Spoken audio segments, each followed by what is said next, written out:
Buenas noches a todos, los que están allí en su casa, los que vinimos aquí. Qué bueno que nos podamos ver y poder compartir juntos. Vamos a seguir viendo lo que comenzamos a ver el otro miércoles, sobre el liderazgo espiritual. Jorge, si podés apagar la primera, gracias. Sobre el liderazgo espiritual en la vida de un hombre especial. ¿Sí? Lo vamos a estudiar a través de la vida de Samuel. Estamos estudiando varios hombres especiales de la Biblia. Hoy escuchamos un devocional, espero que lo hayamos escuchado, sobre la vida de quién. De Nehemías, y ayer sobre la vida de Josué. Así que la Biblia nos da ejemplos de hombres, de grandes hombres de Dios, y Dios tiene un propósito para cada uno de nosotros seguramente también. Así que comenzamos estudiando ¿podés ya compartir? Comenzamos estudiando, hoy me preparé un pequeño power como para que no se me duerman todos, al menos que alguno tenga que ir leyendo, sobre el liderazgo espiritual de Samuel. Y hoy vamos a estudiar la vida de Elí. Pero antes vamos a recordar que Dios nos ha dejado grandes ejemplos en la Biblia de hombres que dejaron huella. ¿Para qué?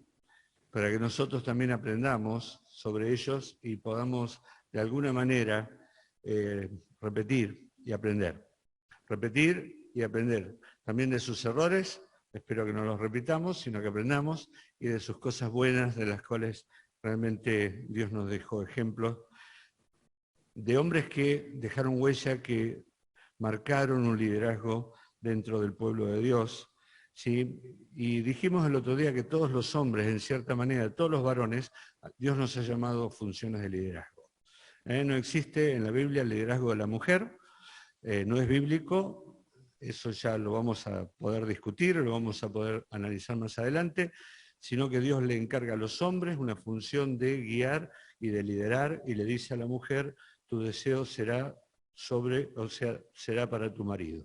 ¿Sí? Aún antes de la caída del hombre, la mujer fue creada a causa del varón. Eso lo explica Pablo bien en 1 Corintios. Así que, pero Dios utiliza a los varones y a veces algún varón es llamado a algún ministerio especial de liderazgo. De alguna manera todos vamos a tener que liderar. En una familia, en un trabajo o algo, Dios nos va a poner en una función de liderazgo. Pero aunque, como decíamos el otro día, no estemos en una gran empresa como capitán, presidente, director o lo que seamos, sí todos nosotros fuimos puestos bajo autoridad. Todos tenemos que reconocer que hemos sido puestos bajo autoridad. ¿Sí? Entonces cada uno de nosotros también puede reconocer el liderazgo que tiene sobre su cabeza.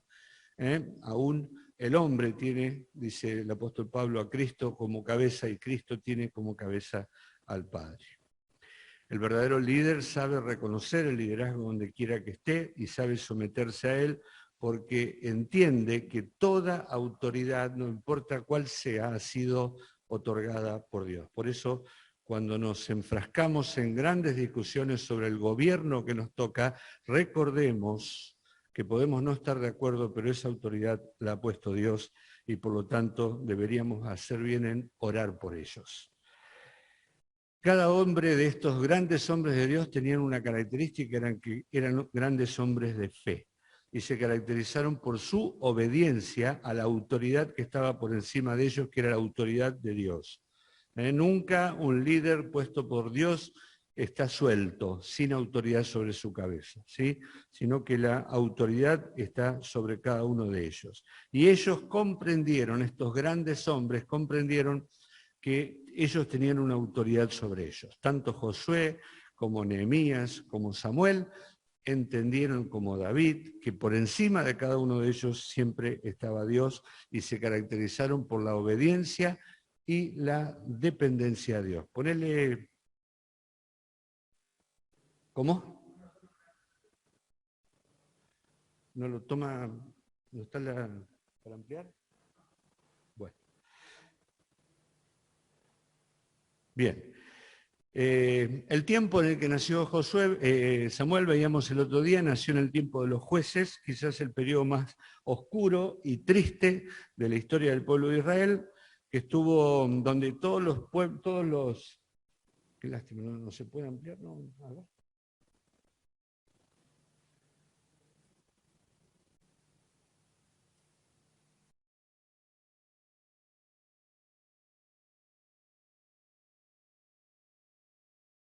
Perdón, que todas las tribus estaban distribuidas por distintos lugares y el arca de Dios estaba en un lugar llamado Silo.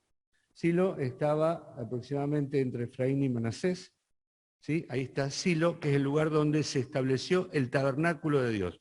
Cuando Josué entra, distribuye a todas las tribus por distintos lugares y luego, por suerte, lo fue distribuyendo y cae la suerte de esa manera, y el tabernáculo se ubica en un lugar llamado Silo. ¿Sí? Allí estaba el tabernáculo, durante muchos años estuvo allí, y cada una de las tribus tenía sus patriarcas, cada uno de ellos, digamos, tenía que responder, podríamos decir en cierta manera, cada tribu respondía a esa cabeza, pero no había un solo líder. Cuando se murió Josué, no hubo un líder que vino después. El liderazgo espiritual de todas esas tribus tenía que estar a cargo del sumo sacerdote. ¿Y cuál fue la característica de este tiempo? Fue desobediencia y apostasía. Apostasía quiere decir abandono de la fe. Ellos desobedecían a Dios y Dios los entregaba en manos de pueblos que lo esclavizaban. Ahí en la Biblia se nombra a 13 jueces y 7 periodos de esclavitud. Diferentes, probablemente, periodos que fueron tomando, o pueblos que fueron conquistando distintas tribus en distintos momentos, o algunas hasta en forma consecutiva. ¿Sí? Ese es el tiempo en el cual, como veíamos el otro día, nace Samuel. Un tiempo muy difícil de apostasía y de frialdad espiritual. ¿Cómo llegó el pueblo de Dios a ese estado? Nos preguntábamos el otro día. Bueno, probablemente había tanto responsabilidades personales o individuales como responsabilidades también colectivas. ¿Sí? Pero sin ninguna duda que el liderazgo que estaba a cargo de los patriarcas o de los jefes de familia de las tribus, y el liderazgo espiritual que estaba a cargo del sumo sacerdote que estaba en Silo, ¿sí? Había caído realmente estaba en crisis. Por eso el pueblo llegó a esa crisis espiritual en el tiempo de los jueces. Hoy vamos a estudiar entonces qué responsabilidad le cupo, ¿podés pasar? ¿Qué responsabilidad le cupo a el líder espiritual cuando nace Samuel? El líder espiritual, antes está la otra diapositiva. Samuelito tiene ese nombre porque fue pedido a Dios. La mamá de Samuel, ¿cómo se llamaba? ¿Se acuerdan? Ana. Y Ana era estéril. Y Ana un día fue al tabernáculo, como iba todos los años, acompañando a su marido, y Ana derramó su corazón delante de Dios pidiendo por un hijo. Y allí la estaba observando ¿quién? Elí, el sumo sacerdote, y veía que sus labios se movían y que su corazón estaba realmente agitado. Ella veía cómo estaba orando Ana, y ¿qué pensó ella? Que Ana estaba borracha, ¿sí? Y Ana estaba orando. Y entonces él le dijo, bueno, digiere rápido tu vino. Lo veíamos el otro día. Y ella le dijo, no, Señor, no me tengas por una mujer impía. Yo tengo el corazón quebrantado y he derramado mi corazón delante de Dios. Yo quiero tener un hijo. Y se lo prometió a Dios. Por eso Samuel, que significa pedido a Dios. Una madre atribulada, una petición, una promesa hecha a Dios, el nacimiento de Samuel, el cumplimiento de la promesa por parte de Ana, lo vamos a ver más adelante, toda la historia de Ana, y entrega a su hijo, una vez que es destetado, al pequeño Samuel se lo entrega al cuidado de ¿quién? De Elí, el sumo sacerdote. La historia de Elí es la que vamos a ver hoy. Sí, vamos a comenzar, la vamos a terminar, si Dios quiere, en 2 semanas más. Elí tenía 2 hijos, que eran también sacerdotes. Ahora vamos a estudiar algo del sacerdocio. Y esos hijos eran malvados, depravados, realmente eran personas malas, malignas, impías. Elí pensaba que Ana era una mujer impía y Ana era una mujer piadosa, y no se dio cuenta que sus hijos sí eran impíos y no hizo nada para sacarlos del ministerio. Samuelito empezó a crecer y comenzó a servir en el tabernáculo. El ministerio de él comienza cuando era muy chiquito, inicio de su ministerio en el tabernáculo y finalmente Dios lo llama al ministerio. Eso es un poco un repaso de lo que veíamos el otro día. Vamos a estudiar ahora sí la historia de Elí. ¿Quién era Elí? Pásame vos porque... ¿Sí? Elí. Elí era el sumo sacerdote que tenía a su cargo el liderazgo espiritual del pueblo de Israel. Elí era el responsable de la temperatura espiritual del pueblo, vamos a decirlo así. Elí era el responsable de que el pueblo sirviera a Dios o no. Ya dijimos que fue un tiempo muy difícil en el cual el pueblo se caracterizó por la desobediencia y la apostasía, ¿verdad? Así que Elí probablemente tuviera mucho que ver en todo esto. Así que Elí era el responsable del liderazgo espiritual de la nación y tenía dos hijos que se llamaban Ofni y Fines, ¿sí? Que no eran ninguna joyita. Vamos a ver rápidamente, primer libro de Samuel, vamos a leer primer libro de Samuel,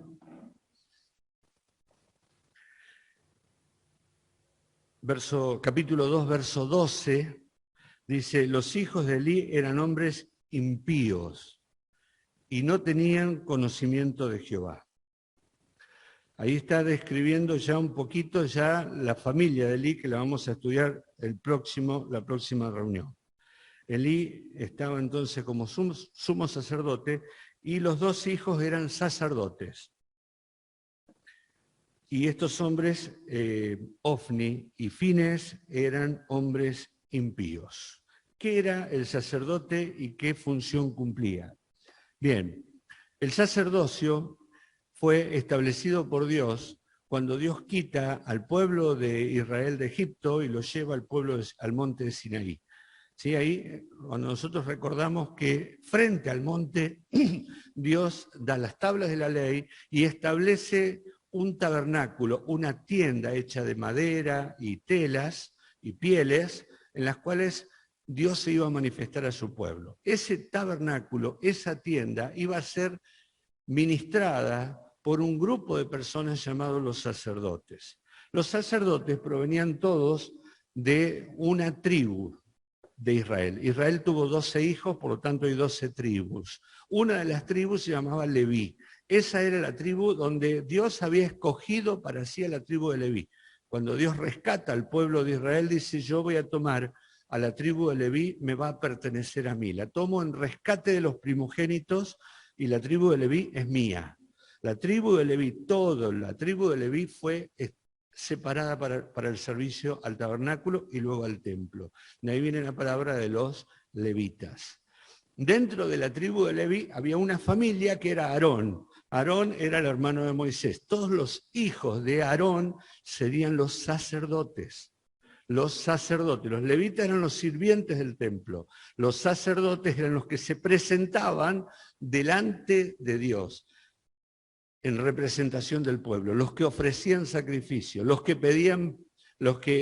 ofrecían el sacrificio para que Dios perdonara los pecados. Gracias.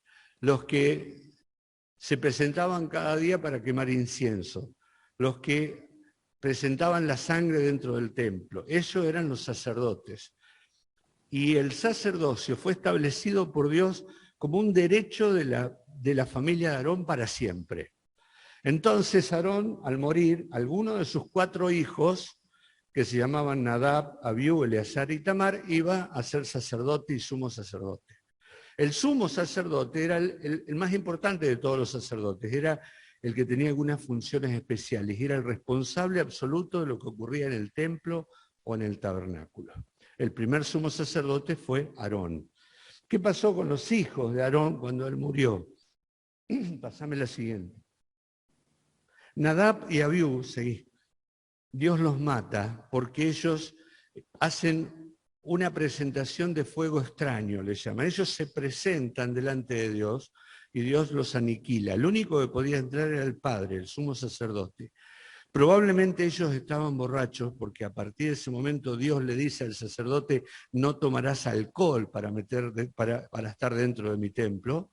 ¿Sí? Entonces probablemente o ellos entraron borrachos o hicieron algo que solo lo podía hacer el sumo sacerdote y Dios los elimina a los dos. Por lo tanto, el sacerdocio pasa a alguno de los otros dos hijos. La siguiente. El primer descendiente, digamos, que sigue la línea sacerdotal se llamó Finés. Este nombre no es el mismo Finés que el hijo de Elí, es el hijo de Aarón. Y Dios establece un pacto con este Finés y dijo: yo estableceré mi pacto perpetuo, él tendrá el sacerdocio perpetuo. O sea que de Aarón, ¿sí?, pasa a Eleazar y luego pasa al hijo de Eleazar que se llamó Finés. Ese tendría que tener el sacerdocio perpetuo, dice Dios. Eso lo pueden leer en Números capítulo 25, del 6 al 15. ¿Por qué Dios hace eso? Es porque Él fue celoso cuando el pueblo se juntó con las moabitas y uno de ellos llevó una cananita adentro de su tienda y fue Finés y los alanceó a los dos, los mató a los dos. Entonces dijo Dios: Finés fue el único que tuvo celo por mi causa, por lo tanto Finés va a ser el sacerdote, va a tener el sacerdocio para siempre. Por alguna razón, cuando llegamos a la historia de Elí y de Samuel, Elí no era descendiente de Eleazar ni de Finés, Elí era descendiente de Itamar. No sabemos por qué el sacerdocio que se iba alternando en ese momento estaba en un hijo de Itamar. Pero luego, más adelante, cuando llega David, Sadoc, que es el sacerdote que va a ser el definitivo, es un descendiente de esta línea. ¿Por qué decimos todo esto? Elí era en ese momento el que tenía la responsabilidad sobre el tabernáculo. Elí era el responsable espiritual del pueblo de Dios. ¿Sí? Entonces, al entrar, el sacerdocio, dice la Biblia, que es un privilegio espiritual. Es un privilegio espiritual el sacerdocio. Cuando todas las tribus tomaron posesión de la tierra prometida, la única tribu que no tuvo posesión, ¿cuál fue? La de Leví. No tuvo un lugar específico donde ubicarse en el mapa. Ellos tenían ciudades distribuidas por todos lados. Los levitas vivían en todo el país. Ellos no recibieron una herencia. ¿Por qué? Porque dijo Jehová: yo soy la herencia de ellos. Todas las demás tribus podían tener sembrados, podían cultivar, podían tener ganado. Ellos no. ¿Cómo se sostenían los levitas? Por las ofrendas que traían al templo los demás. Y ellos tomaban de los bienes de los demás. O sea, Dios se comprometió con los levitas a alimentarlos y a cuidarlos. Si los sacerdotes no tenían un sueldo, tenían que vivir de las ofrendas que daban las demás tribus, los demás israelitas, y Dios había establecido que dentro de las ofrendas de los holocaustos y las ofrendas de paz, una parte de la carne era para los sacerdotes. Y Dios ya lo había establecido eso así. ¿Sí? Ahora, ningún pueblo tenía la relación especial que tenía Israel con Dios. Todos los pueblos paganos tenían dioses falsos que los representaban como es el corazón de los sacerdotes. Todos los dioses falsos eran caprichosos, brutales, sanguinarios, les entregaban sacrificios humanos, ¿sí? Todos los dioses falsos eran corrompidos y los sacerdotes eran igual que los dioses. En realidad los dioses eran una representación de lo que había en el corazón de esos sacerdotes.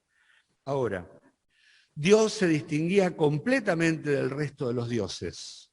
Y dice Dios: yo soy santo, ¿y con quién me podrán comparar, verdad?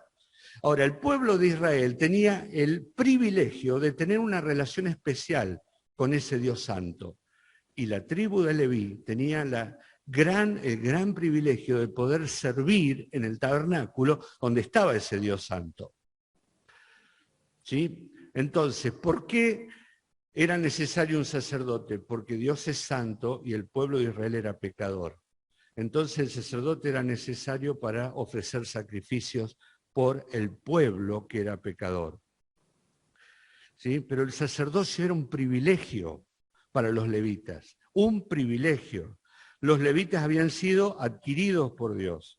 ¿Sí? La porción de ellos era especial. Dios se había comprometido con los levitas y con los profetas de alimentarlos y de cuidarlos.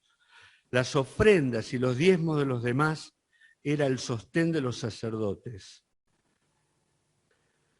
Mayormente los sacerdotes eran los responsables de guiar la vida espiritual del pueblo. El gobierno de ¿quién era el gobernante de Israel? ¿Quién era? Se me están durmiendo igual, ¿eh? ¿Quién era el gobernante de Israel? Dios. Era una teocracia. Dios era quien gobernaba el pueblo de Israel. Los jueces eran instrumentos humanos que Dios levantaba en algún momento cuando el pueblo caía esclavizado o dominado por otro pueblo. Los sacerdotes eran los representantes del hombre ante Dios. Por lo tanto, el ministerio de los sacerdotes era un privilegio especial que ningún otro pueblo ni ninguna otra persona tenía. Ninguno tenía la posibilidad de entrar delante de Dios como lo tenían los levitas y los sacerdotes. Pero ellos tenían que velar por el pueblo. Ellos tenían que velar por el tabernáculo. Ellos tenían que velar por la liturgia de la religión judía. Ellos tenían que velar por el cumplimiento de las leyes y de las normas que estaban establecidas por Dios. Ellos eran, en definitiva, el intermediario entre el pueblo y Dios. Ellos eran los responsables y de eso se trataba el liderazgo que ellos tenían que cumplir. Ahora, cuando ellos no lo cumplían, Dios a veces levantaba un profeta. Un profeta es el representante de Dios ante los hombres, aquel que trae la voluntad de Dios. Y en la época de Elí hubo un profeta que se levantó, que no sabemos cómo era su nombre o cuál era su nombre, pero vamos a leerlo en el capítulo 2, versículo 27, ¿sí? Después de describir lo malo que eran los hijos de Elí, vino un profeta a hablarle a este líder espiritual que había menospreciado su función, su ministerio tan especial de líder espiritual del pueblo de Israel. ¿Y qué le dice este profeta? Vino un varón de Dios a Elí. No sabemos de dónde viene ni cómo se llama, pero fíjense qué es lo que viene a decirle. Así ha dicho Jehová: ¿no me manifesté yo claramente a la casa de tu padre cuando estaban en Egipto en casa de Faraón? Tu padre es Aarón. Y yo lo escogí por mi sacerdote entre todas las tribus de Israel para que ofreciese sobre mi altar, quemase incienso y llevase efod delante de mí, y di a la casa de tu padre todas las ofrendas de los hijos de Israel. ¿Por qué pues has hollado mi sacrificio y mis ofrendas? Fíjense que le está diciendo a Elí algo que hacen sus hijos.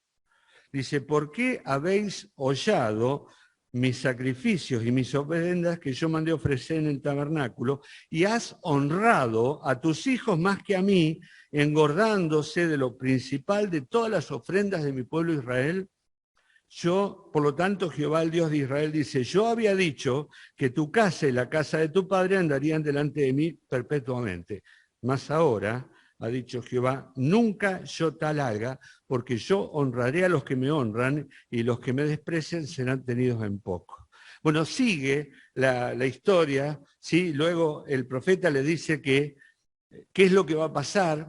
Sus hijos van a morir en un mismo día, vas a ver tu casa humillada, ¿sí? No va a haber ningún varón tuyo que lleve el efod. Y luego sigue diciendo, y yo me levantaré un sacerdote fiel conforme al corazón mío, que haga mi voluntad y no la suya. Eso es lo que le está diciendo este profeta a Elí. Así que este profeta apareció para decirle, para pegarle un gran sacudón a Elí, y lo puso en una situación muy difícil. Le dio a conocer lo que Dios iba a hacer, cómo Dios lo iba a juzgar. Esto ocurre porque probablemente muchos, en ese entonces, como también ahora, no entienden las cosas espirituales y las menosprecian. No menosprecian la posición que tienen. Como ocurrió en ese entonces, también ocurre en el día de hoy en que muchos menosprecian las cosas espirituales. La historia de Saúl, ¿se acuerdan? Cambió su primogenitura por un plato de lentejas de una noche, un mediodía, no importa, tenía hambre, ¿sí? Y cambió su primogenitura por un plato de lentejas. Los hijos de Israel consideraban que el maná era muy liviano, este maná tan liviano que nosotros estamos comiendo, ¿sí? Entonces menosprecian a las personas que viven para las cosas del Señor. Muchos creyentes viven valorando las cosas terrenales mucho más importante que las cosas celestiales. Para muchas personas, aún creyentes, viven para este tiempo y para esta tierra. Y menosprecian a aquellos otros y se burlan muchas veces de los que quieren vivir de las cosas santas. ¿Sí? Pensemos en nuestra vida que quizás muchas veces también nosotros menospreciamos las cosas espirituales y pensamos que son más felices los que están allá afuera, que son mejores, que la pasan mejor, y yo tengo que venir y encontrarme en la iglesia, o sentarme acá y escuchar, y ¿por qué no? Yo no puedo ir a tal lado, no puedo hacer tal otro, ¿por qué me tengo que sentar con gente que no sabe ni leer ni escribir? ¿Sí? Tengo que pensar en que quizás es mejor estar allá afuera. Los hijos de Elí eran impíos. Elí seguramente pasó por este problema que estamos hablando. Él tenía el privilegio de ser sumo sacerdote, pero quedó en la Biblia como un exponente del sacerdocio degradado y deshonrado por un hombre. Él, podríamos decir que fracasó como líder espiritual. Los hijos de Elí eran hombres impíos, hombres bajos, malvados, indignos, y dice que no tenían conocimiento de Jehová. Lo leímos recién. Los hijos de Elí eran hombres impíos y no tenían conocimiento de Jehová. ¿Qué quiere decir esto? Que no eran creyentes. Directamente eran hombres impíos, pero estaban en el servicio en el tabernáculo, estaban en el sacerdocio. ¿Sí? Ellos que no eran salvos estaban en las cosas santas y se comportaban de la manera porque ellos no entendían las cosas santas, las menospreciaban. Y su padre, que era el responsable espiritual de lo que ocurría en el tabernáculo, no hacía nada para sacarlos. Ellos no estaban contentos con la parte que le tocaba de los sacrificios. Dice la Biblia que hay una parte de los sacrificios que era para el sacerdote. Entonces ellos iban a la olla, dice, no lo leímos, pero está ahí para leerlo, iban con un garfio, con 3 pinches y sacaban, claro, sacaban de la olla y sacaban mucho, y todo eso era la parte que les tocaba a ellos. La grasa no era para el sacerdote, pero ellos no querían ni la carne cocida ni la carne sin grasa, ellos querían la carne cruda y con grasa para comer ellos. O sea que ellos no estaban conformes con lo que Dios había establecido para ellos. ¿Sí?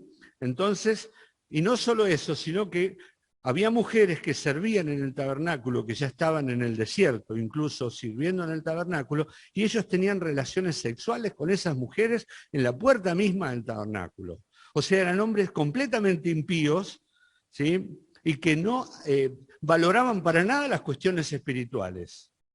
Y allí estaba su papá, que no los había quitado. Y cuando las cosas espirituales son menospreciadas, solo queda para las personas la vergüenza y la deshonra. ¿Sí? Entonces tenemos ese versículo que me gustaría que todos lo tuviéramos bien marcado en nuestra Biblia, que es el capítulo 2, versículo 30. Sobre todo la última parte. Yo honraré a los que me honran, y los que me desprecian o los que me menosprecian serán tenidos en poco. Yo honraré a los que me honran. Y los que me desprecian serán tenidos en poco. Muchas veces pensamos que es muy poco lo que tenemos, que menospreciamos el haber sido salvados, el haber sido colocados en la iglesia. Nos gustan más las oportunidades que hay en el mundo, ¿sí? Preferimos pensar que afuera está mejor que acá y no queremos compartir con personas comunes y simples como somos todos nosotros.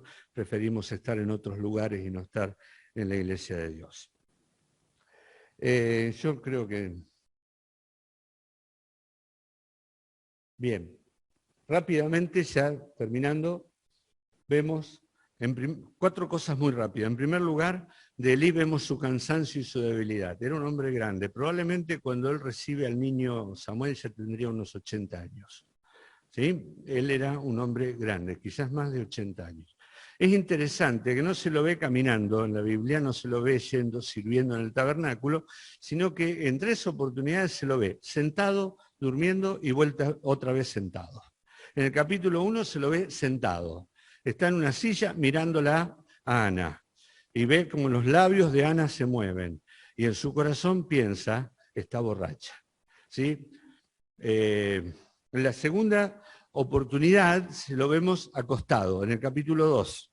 Está acostado, el niño Samuel está durmiendo al lado del tabernáculo y él está durmiendo en su cama, en su tienda, en su casa.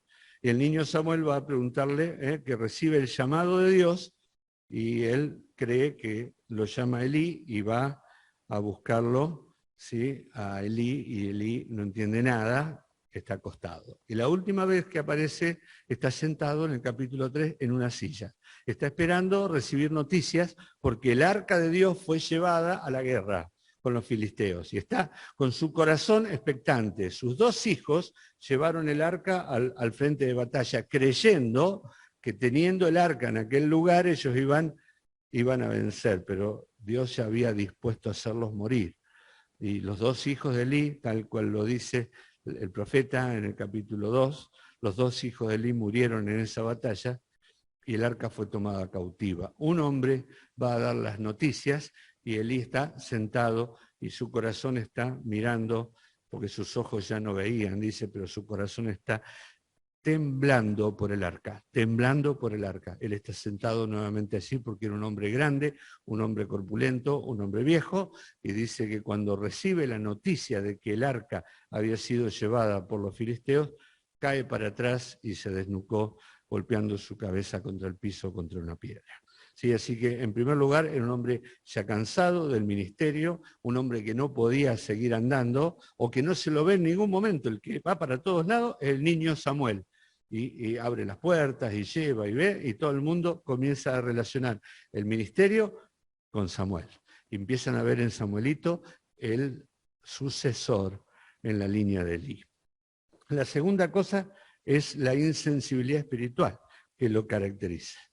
¿Sí? Este hombre estaba no solamente viejo y grande, sino que también su corazón estaba sumamente insensible. Porque cuando ve a una mujer atribulada como Ana, llorando delante de Dios y expresando el quebrantamiento que hay en su corazón, como no la escucha, imagina que está borracha.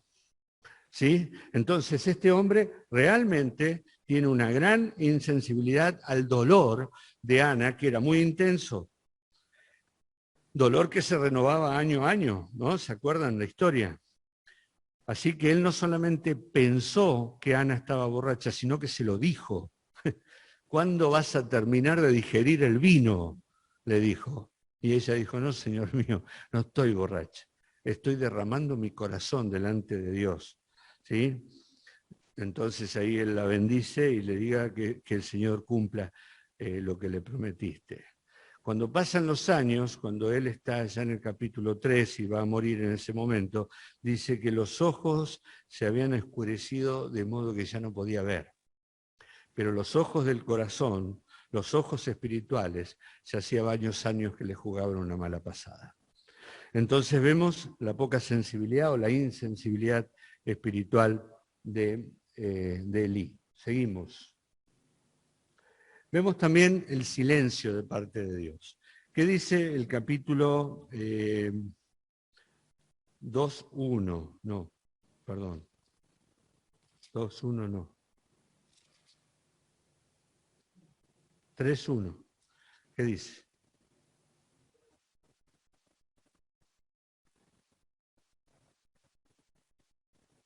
La palabra de Jehová escaseaba en aquellos días. La palabra de Jehová escaseaba en aquellos días. Primero, ¿quién era el responsable de enseñar la palabra de Jehová? Él. Él era el responsable de la enseñanza de la palabra de Jehová. Pero no había revelación tampoco. No había nueva revelación de parte de Dios. Es cierto que la revelación de Dios a lo largo del tiempo fue progresiva y que hubo a veces grandes periodos en los cuales no hubo revelación nueva de parte de Dios. Es cierto que no siempre Dios hablaba, pero la verdad es que no lo vemos nunca a Elí buscando que Dios le hablara. No vemos nunca a Elí con un interés espiritual, ¿sí? Entonces la palabra de Dios escaseaba.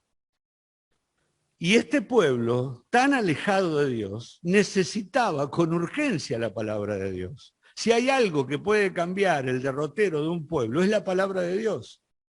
Ahora, no se nos dice que Elí estuviera buscando palabras para el pueblo. Las únicas palabras de parte de Dios que él escuchó vinieron por el profeta que le dijo: te voy a juzgar por lo que hiciste, y luego por el niño Samuel, en el capítulo 3, cuando Dios lo llama a Samuel al ministerio, le dice: yo voy a cumplir todo lo que dije de la casa de Elí. Son las únicas palabras que escuchó de parte de Dios. Él, el responsable de llevar la palabra de Dios al pueblo, estaba en silencio por parte de Dios. Y qué duras palabras las que Dios le dirigió a él.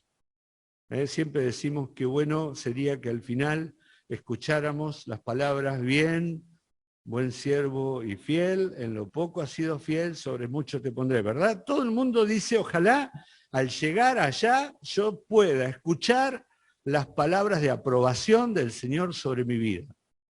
Ahora, qué palabras tristes que escuchó Elí de parte de Dios. Qué terrible que Dios le tenga que decir a un hombre, a un líder espiritual, que estuvo tan lejos suyo, ¿sí?, tan lejos de él, que escondió la palabra de Dios al pueblo, que no le llevó la palabra de Dios al pueblo. Y Dios guardó silencio durante todo el tiempo de Elí. Y recién, dice la Biblia, Dios comenzó a revelar su voluntad con el niño Samuel. Con Elí, silencio absoluto. Dios quitó la revelación para el pueblo a través de Elí.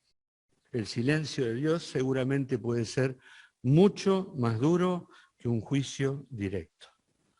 Porque cuando Dios abandona a una persona ya no habla más, lo que dijo de los hijos de Elí. Dios había resuelto hacerlos morir. Listo, ya no había más oportunidad. Cuando Dios abandona, cuando Dios deja a una persona, ¿sí?, qué triste es el destino de esa persona. Cuando Dios no habla más, porque esa persona no está dispuesta a obedecer, Dios dice: listo, silencio, esa persona ya no tiene más esperanza, no hay más posibilidades para ella. ¿Sí? Es así como Dios obra muchas veces cuando abandona a una persona y no le habla más. El silencio por parte de Dios en la época de Elí. Y finalmente, ¿de qué lo acusa Dios a Elí? ¿Cuál es la acusación que Dios le hace? La leímos en el capítulo 2, y Dios acusa a Elí de haber menospreciado su posición y su ministerio. Vuelvo a decir, era un privilegio ser sacerdote. Y era un privilegio mayor ser un sumo sacerdote. Era un privilegio de un pueblo especial que tenía una relación especial con un Dios santo. Y él no lo había visto de esa manera y dejó que sus hijos, ¿sí?, manosearan las ofrendas e menospreciaran las ofrendas sagradas, que es la segunda cosa. Menospreció las ofrendas sagradas. Las ofrendas son sagradas. Hermano, el dinero que pones en la ofrenda es sagrado para Dios. Y si una persona utiliza para su beneficio ese dinero que vos pusiste en una ofrenda, está haciendo una afrenta especial a Dios. Porque eso es sagrado, eso es algo, es una entrega de tu corazón a Dios. Y no se puede menospreciar. No se puede tomar eso para mi bolsillo. ¿Sí? Y es lo que hacía Elí, o lo que permitió que sus hijos hicieran. De las ofrendas sagradas tomaron, ¿sí?, para sí mismos. Y finalmente lo que le dijo es: has honrado a tus hijos más que a mí. Has honrado a tus hijos más que a mí.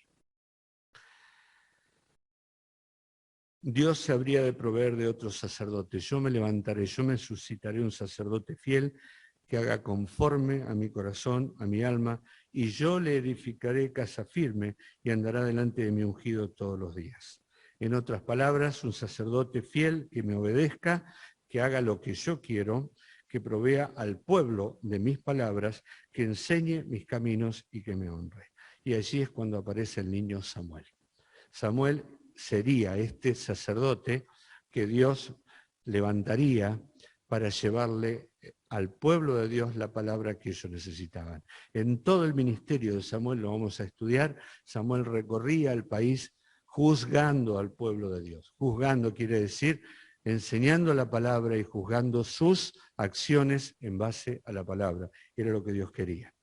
En la próxima vamos a terminar, si Dios quiere, Marcelo va a terminar, con la vida de Elí, el fracaso familiar de Elí. Hoy vimos el fracaso espiritual, como líder espiritual.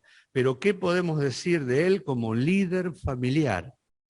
Y vamos a estudiar el juicio que Dios estableció también sobre la casa de Elí.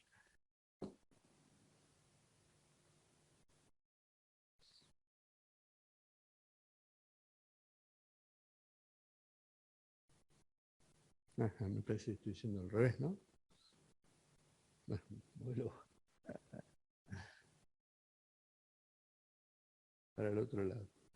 Bien. Hoy escuchamos en el devocional ahora. ¿Ahora qué? Ahora te toca a vos, ¿no? Y la pregunta que yo quiero hacerte es esto: ¿estás dispuesto, sí, a ser formado por Dios? ¿Valoras las cosas espirituales por encima de las cosas materiales o lo único que te importa es lo material? ¿Cuáles son las cosas que más te motivan? ¿Qué piensas de tu herencia espiritual? ¿Qué piensas de tu salvación? ¿Qué piensas de los dones que Dios te dio? ¿Qué piensas cómo estás utilizando como mayordomo, como administrador, las cosas de Dios? ¿Y estás dispuesto a asumir el rol que Dios pensó de vos allí en el lugar donde te colocó? Puede ser en el trabajo, puede ser en esa familia que todavía sos hijo, puede ser en esa familia donde sos padre, puede ser en el lugar donde Dios te colocó. Dios tiene un propósito para tu vida. Tenía un propósito para Elí, pero Elí fracasó en su propósito. Y en vez de escuchar palabras de aprobación al final, escuchó palabras de juicio. ¿Estás dispuesto a asumir el rol que Dios tiene para vos en el lugar donde Él te colocó? Y vamos a terminar recordando esto, que quiero que quede muy claro y muy grabado a fuego, podríamos decir, en nuestro corazón. Dios dijo: yo honraré a los que me honran. Esto es un principio de vida. Miren, no se puede empezar a honrar a Dios a los 70 años si no lo honraste cuando eras joven. Por supuesto, si conociste al Señor a los 70, empezá a los 70. Pero si toda tu vida la malgastaste sirviéndote a ti mismo, no pienses que al final del camino vas a honrar a Dios. Dios no te lo va a permitir tampoco. ¿Sí? Honrar a Dios y Dios te va a honrar. Si menosprecias las cosas santas, Dios te va a humillar y Dios te va a deshonrar como hizo con Elí. Elí fracasó en su liderazgo espiritual. Cada uno de nosotros piense, si Dios te puso como jefe de familia, pensá en tus hijos que estás criando. Si Dios te puso quizás como esposo sin hijos, pensá en el liderazgo hacia tu esposa y hacia tus futuros hijos. Si estás en una relación de trabajo, pensá también en aquellos que están debajo de vos. Y si no estás en ninguna posición de liderazgo, prepárate, como lo hizo Samuel, porque en algún momento Dios te va a utilizar. Pero recordá siempre esto: yo honraré, dice Dios, a los que me honran. No hay manera de que hagamos la nuestra y Dios nos honre. No hay ninguna manera. La única forma de llegar al final y escuchar palabras de aprobación es vivir honrando a Dios durante la vida. No pretendamos, ¿sí?, hacer la nuestra durante la vida y al final escuchar palabras de aprobación. Porque aquellos que me menosprecian, dice Dios, yo los voy a tener en poco. Yo los voy a tener en poco. Abrimos, si quieren, a los que están en Zoom, también alguna posibilidad de compartir. Dani, te había dicho que lo hicieras vos, pero lo vamos así, quizás hay alguna pregunta, algo para aclarar o algo para compartir, ¿sí? Así que le damos la posibilidad de usar los micrófonos, el micrófono de los que están de este lado y el micrófono del que está allí en la casa y que quiera comentar algo o decir algo. Henry. Sí, Dios le dice a Elí también, quizás lo vamos a ver el próximo lunes, el próximo miércoles, que él no puso estorbo a sus hijos. No puso estorbos a los hijos, ¿qué quiere decir? Que dejó que ellos hicieran lo que quisieran. Es cierto que en algún momento él les dice: hijos míos, esto está mal, lo que están haciendo, ¿sí? No se puede engañar a Dios. Ojo, si alguno engaña a un hombre, bueno, no es nada, pero si engaña a Dios, pero no los quitó del ministerio, ¿sí? Dejó que estuvieran en el ministerio. Tommy quiere hacer un...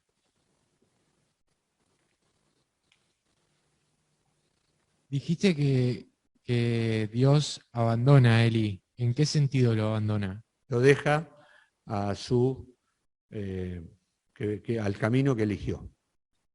Y en cuanto a la salvación, ¿qué se cree de Eli? No estamos hablando de pérdida de salvación, sino de pérdida de bendiciones y de pérdida de todo lo que pudo haber ganado a través de su vida. Hay casos en los cuales el apóstol Pablo dice: se ha abandonado a Satanás.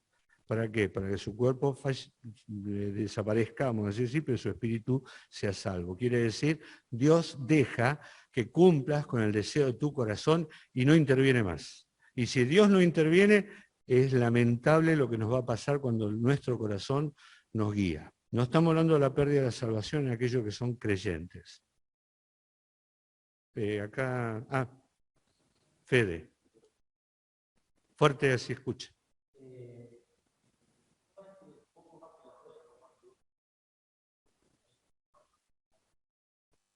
Sacate el barbijo, porque no.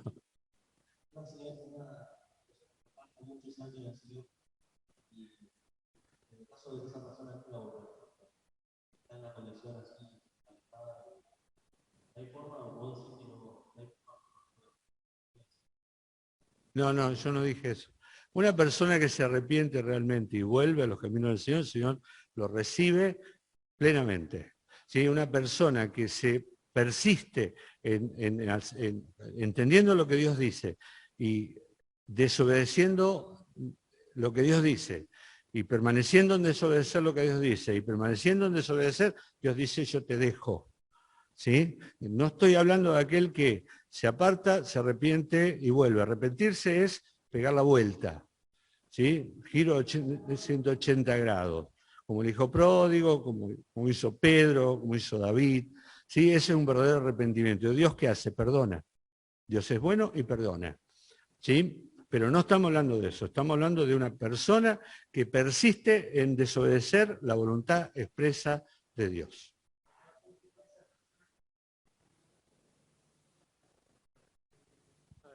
Era simplemente eso, que a lo que va Fede, cuando una persona ya Dios le da la espalda porque persistió en el pecado, ya no hay vuelta atrás para esa persona.